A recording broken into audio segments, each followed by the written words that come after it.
পাহাড়ের কোল ঘেঁষে ছুটে চলছি সিকিমের উদ্দেশ্যে। আজকের এই পর্বে আপনাদের নিয়ে উপভোগ করব জলপাহাড় ক্যান্টনমেন্ট, প্যাশক চা বাগান, কালিম্পং ও তিস্তা নদী সহ প্রকৃতির অপার সৌন্দর্যের দৃশ্য। আশা করছি পাহাড়ের আঁকাবাঁকা প্রকৃতির মাঝে বয়ে যাওয়া পথ আপনাকে মুগ্ধ করবে।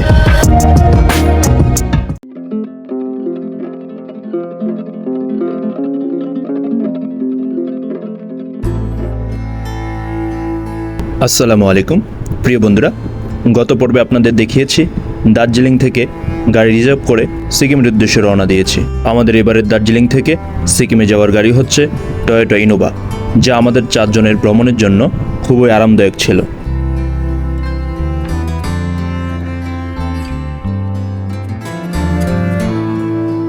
আর এই যে কুয়াশা দেখছেন, এগুলো মেঘ।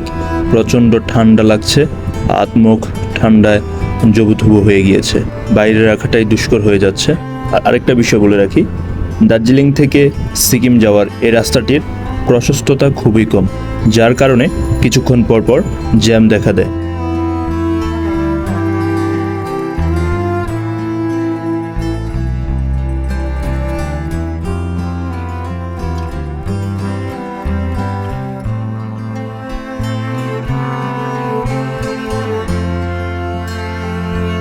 আমরা এখন জলপাহাড় ক্যান্টনমেন্ট প্রবেশ করব। যাই হোক, চলুন জলপাহাড় এলাকা সম্পর্কে কিছু তথ্য শেয়ার করি। জলপাহাড় হলো ভারতের পশ্চিমবঙ্গ রাজ্যের পাহাড়ি শহর দার্জিলিং এর শৈলশিরার পাশাপাশি একটি এলাকা। রাজ আমলে এই এলাকায় একটি ব্রিটিশ সামরিক ক্যাম্প ছিল। এই শৈলশিরাটি অবজারভেটরি পাহাড়ের কাটা পাহাড় পর্বতের সাথেই মিলিত হয়েছে। জলপাহাড় কাঞ্চনজঙ্ঘার রাজকীয় চূড়ার নিচে দার্জিলিং শহরের একটি শ্বাসরুদ্ধকর দৃশ্য দেয়।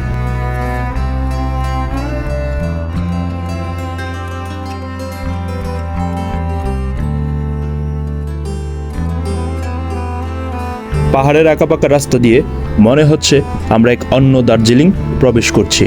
সত্যি বলতে এমন দৃশ্য সচক্ষে দেখার সৌভাগ্য হয়েছে, যা মহান রবের প্রতি হাজারো শুকরিয়া।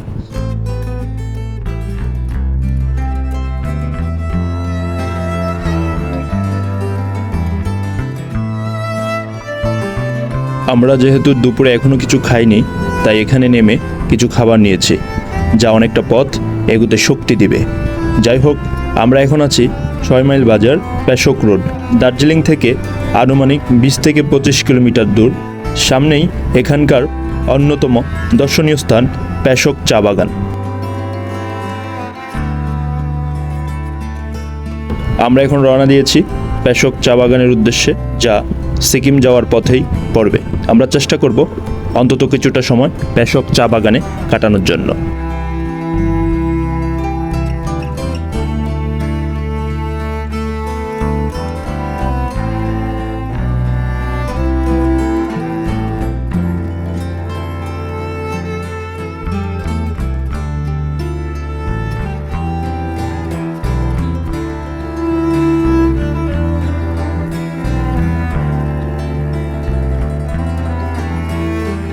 হাই বন্ধুরা, এটি হলো দার্জিলিংয়ের অন্যতম দর্শনীয় স্থান প্যাশক চা বাগান।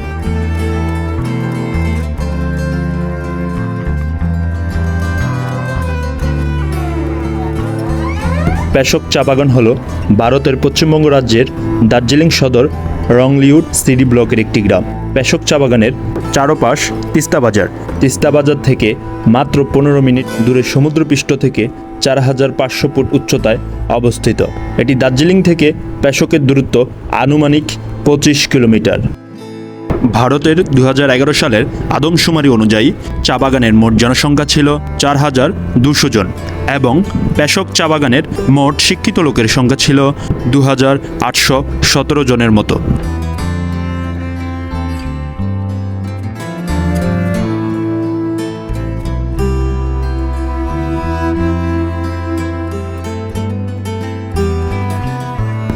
সত্যি বলতে এমন দৃশ্য দেখে মনে হচ্ছে আমি কোনো প্রাকৃতিক দৃশ্য নিয়ে ডকুমেন্টারি ভিডিও দেখছি। আসলেই একাকী জীবনকে প্রাণবন্ত ও উৎসবমুখর করতে হলেও আমাদের ভ্রমণ প্রয়োজন, বিশেষ করে পাহাড়ে। পাহাড়ের সৌন্দর্য দেখে আমার লেখা দুটো লাইন মনে পড়ে গেল। যে চক্ষুদয় প্রকৃতির দর্শনে সিক্ত, সে কখনো মনুষ্য প্রাণীতে হয়নি আসক্ত।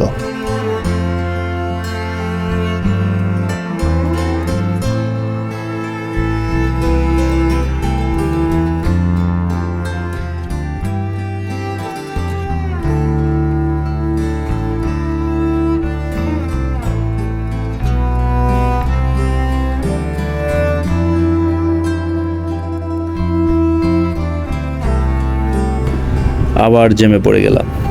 সামনেই হচ্ছে দার্জিলিংয়েরই আরেকটি গ্রাম, তাকদা।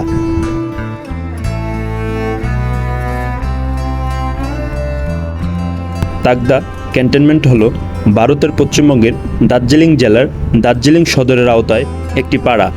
এটি দার্জিলিং পাহাড়ের পর্যটন কেন্দ্রগুলির মধ্যে একটি। তাকদা অর্থ সর্বদা আচ্ছাদিত, কারণ এটি প্রায়শই কুয়াশায় আবৃত থাকে। তাকদাহ সেনানিবাসে একটি অর্কিড কেন্দ্র রয়েছে, যেখানে বিভিন্ন ধরনের বিরল হিমালয় অর্কিড চাষ করা হয়। এই কেন্দ্রটি তাকদা ভ্রমণকারী পর্যটকদের কাছে অধিকতর প্রিয়।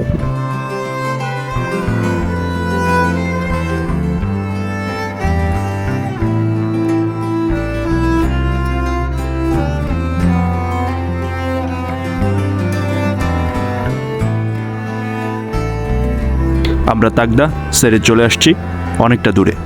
যাই হোক, প্রকৃতির অপরূপ সৌন্দর্য উপভোগ করতে করতে আমরা সিকিমের অনেকটা কাছে চলে আসছি।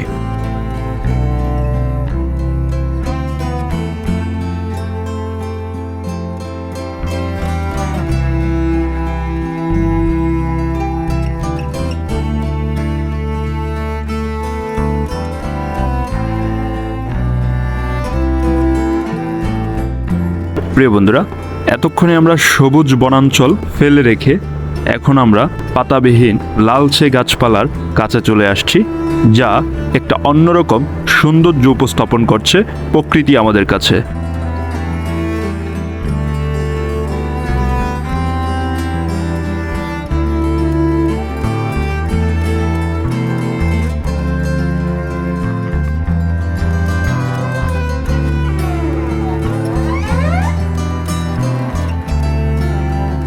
এই যে আপনারা দেখছেন এই রাস্তাটা, এটা মূলত একটা ঘূর্ণায়মান রাস্তা। খুব অল্প জায়গার ভিতরে এই রাস্তাটা।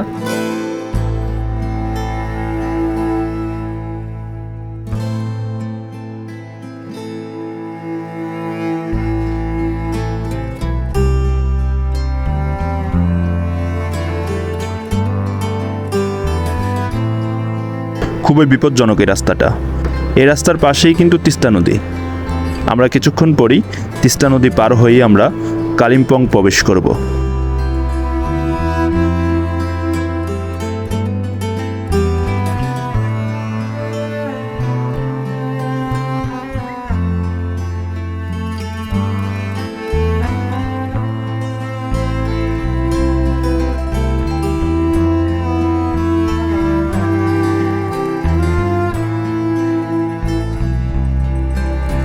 এখন আমরা চলে আসছি কালিম্পং। এই যে ব্রিজটা দেখা যাচ্ছে, এটা দিয়ে আমরা কালিম্পংয়ে প্রবেশ করব।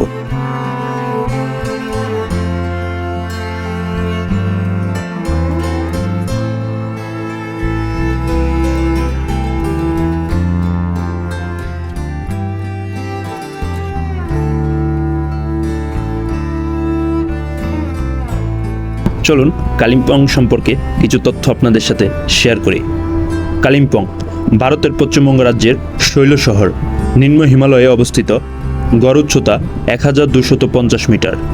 কালিম্পং জেলার কালিম্পং মহকুমা সদর শহর। এই শহরটির উৎপত্তি হয়েছিল 1706 সালে। ভুটান রাজা একটি যুদ্ধের জয়লাভ করে অঞ্চলটি সিকিম রাজার কাছ থেকে ছিনিয়ে নেন। তিনি এই অঞ্চলের নতুন নাম রাখেন কালিম্পং। অনুমান কালিম্পং ও তার সংলগ্ন তিস্তা উপত্যকা অষ্টাদশ শতাব্দীতে ভুটান রাজ্যের সীমান্তবর্তী অঞ্চল ছিল। এখানকার জনসংখ্যা সেই সময় খুবই কম ছিল। অধিবাসীরা ছিলেন মূলত আদিবাসী লেপচা সম্প্রদায় ও অনুপ্রবেশকারী ভুটিয়া ও লিম্বু উপজাতি। প্রিয় বন্ধুরা, এখন গড়িত সময় আনুমানিক 4:25। আলহামদুলিল্লাহ, এই যে হোটেলটি, এখানে আমরা নামলাম। এখানে আমরা দুপুরের খাবার খেয়ে আমাদের যে মূল গন্তব্য সিকিম সেখানে আমরা রওনা দেব।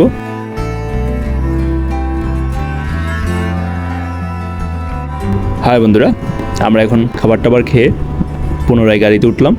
ইনশাল্লাহ আশা করছি আর 35 থেকে 40 মিনিট লাগবে আমাদের সিকিমের যে প্রবেশপথ রাংপুতে যা পৌঁছাতে পারবো।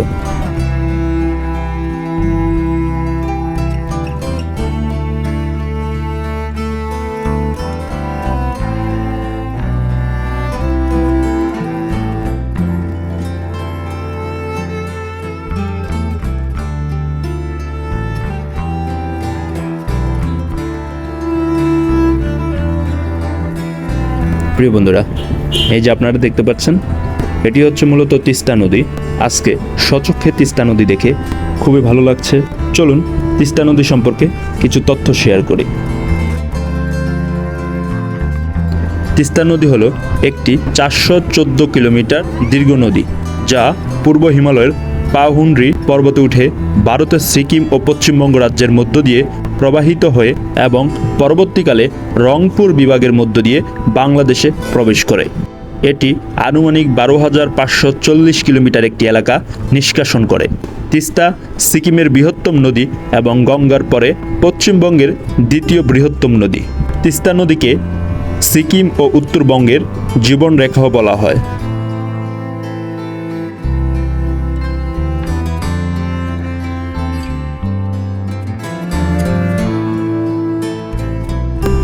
আর কথা বাড়াচ্ছি না, দেখা হবে ইনশাল্লাহ পরবর্তী পর্বে।